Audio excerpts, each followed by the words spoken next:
I'm so happy to see you. It's Mrs. Belky, and I'm back in the playhouse today. It's a cold day outside, so I have some tea. I love to drink tea and warm things on a cold day. Do you like tea? Maybe you like hot chocolate. That's another wonderful warm thing that we can enjoy on a cold day. Another thing we can enjoy on a cold day is a story.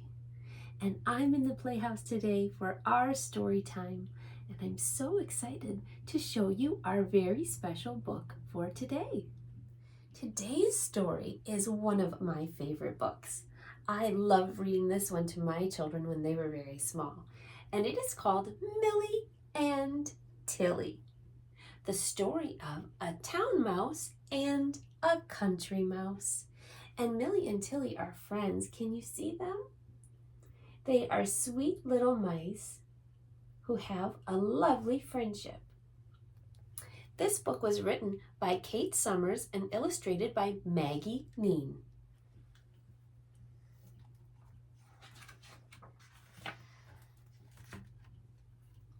Tilly was a mouse who lived in the country.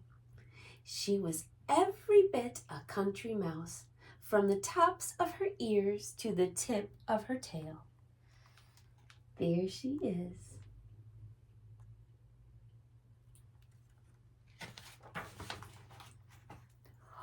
Only the sharpest eyes could spot her home. It was down a lane near a meadow in the roots of a big old tree. Can you see her little house?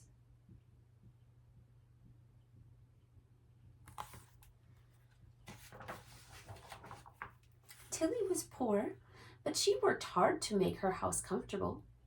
Each room was as neat as a pin and furnished with everything a simple mouse could want: a table, some chairs, and a soft little bed with a quilt she had sewn stitch by stitch.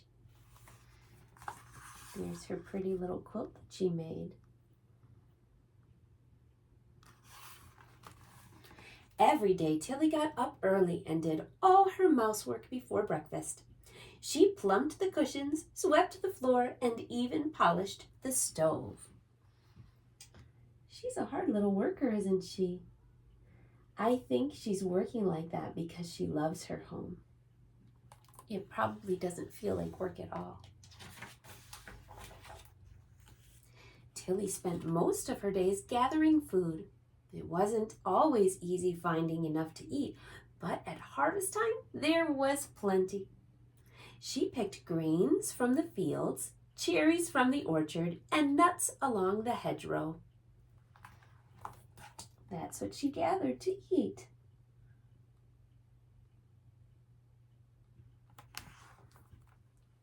And because she was a sensible mouse, Tilly filled her pantry with all these good things and stored them up for winter. You see her pantry shelves all full of food. She will always have enough.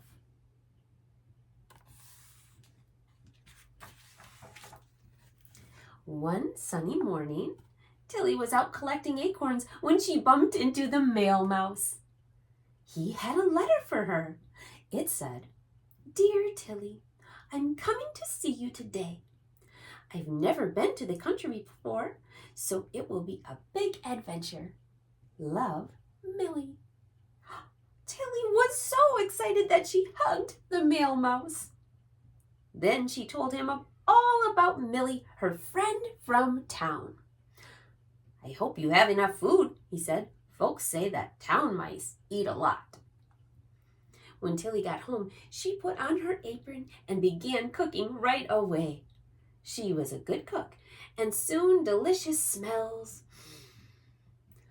of baking floated from the kitchen. After that, Tilly dusted the furniture again. She had already done it once that morning. Then everything was ready.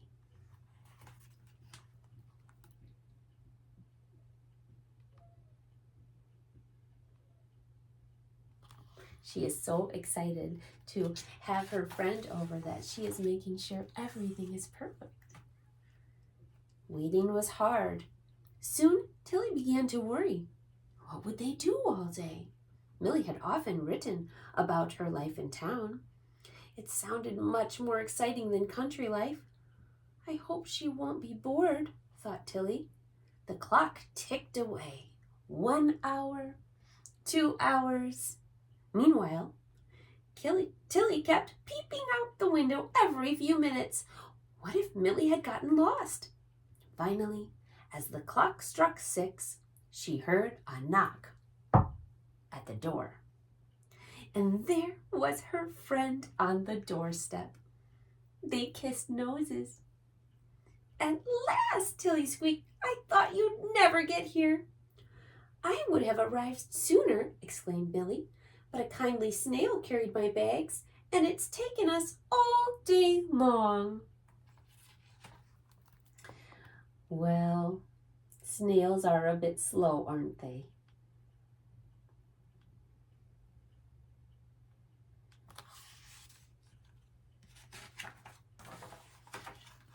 Millie was hungry after her journey, so the two friends sat down to supper. They ate cabbage soup, roasted chestnuts, cherry turnovers, and bread, seed cake and hot apple pie, and plum dumplings.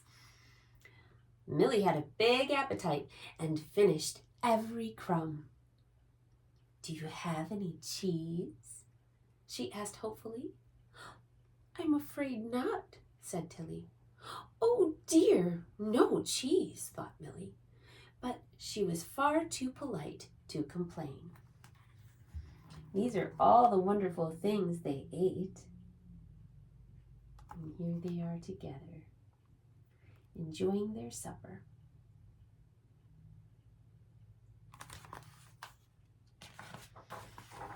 That evening, the two friends stayed up talking way past bedtime. Then, since she thoughtfully had given Millie her bed, Tilly curled up in a chair and went right to sleep. Have you ever had a special visit with a special friend or a cousin and you stayed up late? Me too. But in the bedroom, Millie lay awake for a long time. Nighttime in the country was so quiet that she couldn't sleep a wink. And at dawn, when she was fast asleep, the birds woke her up with their singing.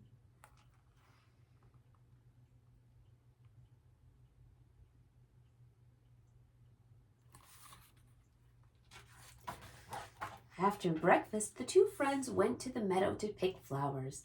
Tilly planned to show Millie how to make summer nectar. We'll need lots of buttercups and a bunch of daisies, she said. While they were busy, a bee came along. It buzzed all around Millie's head. Bzzz. Millie had never seen a bee before. Go away, she squealed and ran. On a different day, they went walking near the farm, and suddenly a sheep put its head through the fence and went baa. It frightened Millie all to pieces.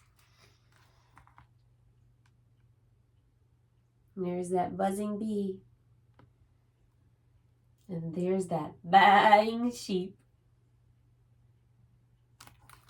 Millie's not used to these things.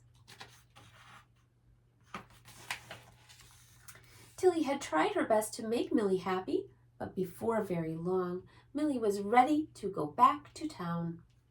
Come with me, she said. I live in a big house.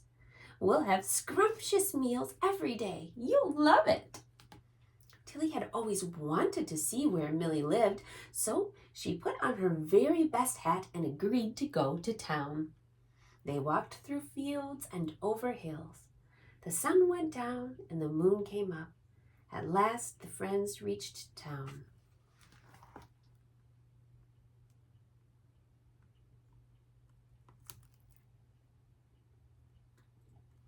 Tilly's on an adventure, isn't she? something new that she's never seen before. They scurried along a busy street until Millie stopped outside a hole. "In here," she whispered, disappearing into the wall. Tilly followed.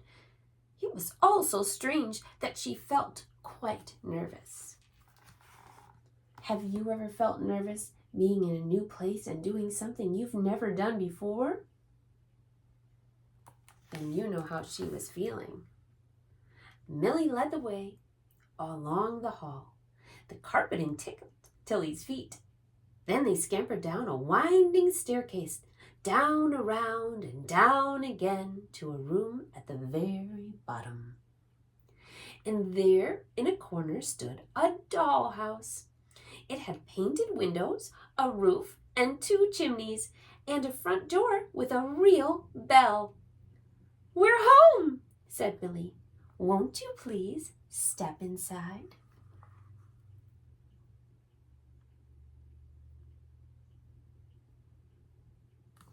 How exciting to live in a dollhouse.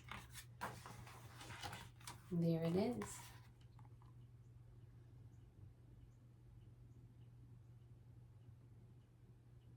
Look at all those beautiful rooms.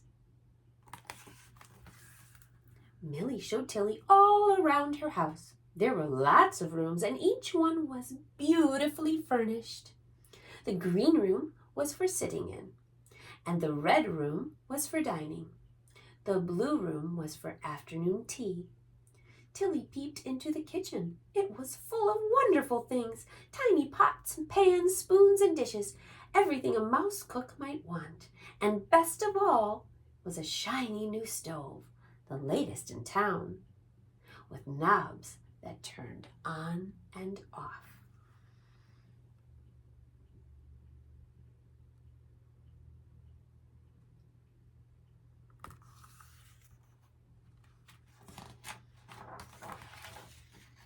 Then they went upstairs.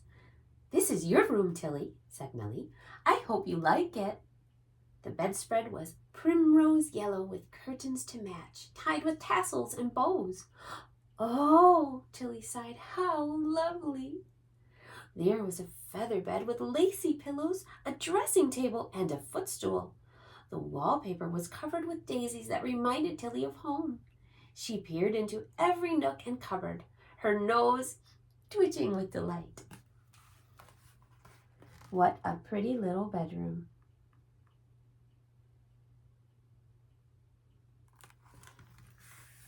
"Time to eat," Millie said. "My dummy is grumbling." Tilly supposed they would go to the kitchen, but Millie laughed. "Oh, I don't cook at all," she said. "There's always food ready at the big house." So the 2 friends scampered out of the dollhouse in search of some supper. Up the stairs they went and into the big kitchen. "Here, give me your paw," said Millie as they clambered up on a shelf in the pantry.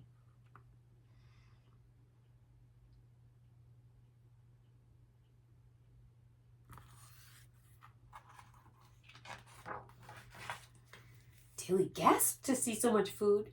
There were chocolate cupcakes, cinnamon buns, crusty pies, nutty cookies, jars of jelly, trays of tarts, and enormous chunks of cheese. "Dig in," said Millie. "Eat as much as you like." Look at all of those wonderful things to eat. It reminds me of Christmas time when we had all those special cookies.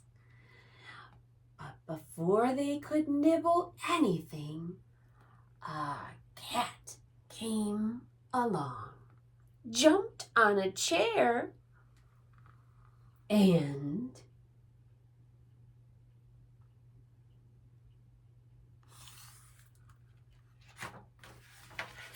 sprang. The 2 mice leaped for their lives.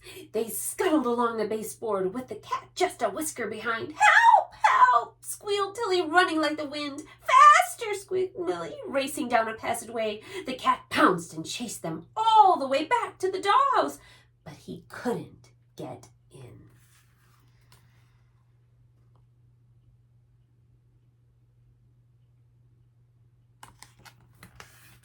Once they were safe inside, Millie tried to comfort her friend. "You mustn't mind that old cat," she said. "He often tries to catch me, but I'm far too quick for him." "Cat and mouse games are not for me," said Tilly, sniffling. She had come to cry. "At least in the country, I enjoy my meals in peace." Millie had to agree. But she said, "I risk getting caught every day, but town life suits me best."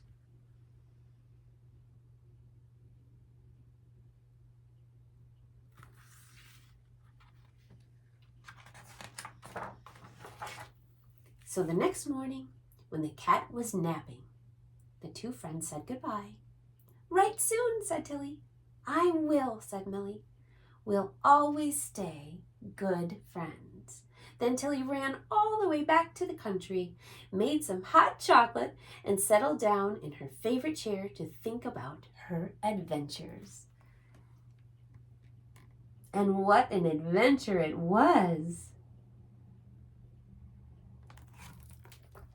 Oh, thank you for reading this special book with me. And now I am going to finish my nice warm tea and think about how thankful I am to be snug in my beautiful little playhouse. I love you. Thank you for reading with me today, and I will see you next time.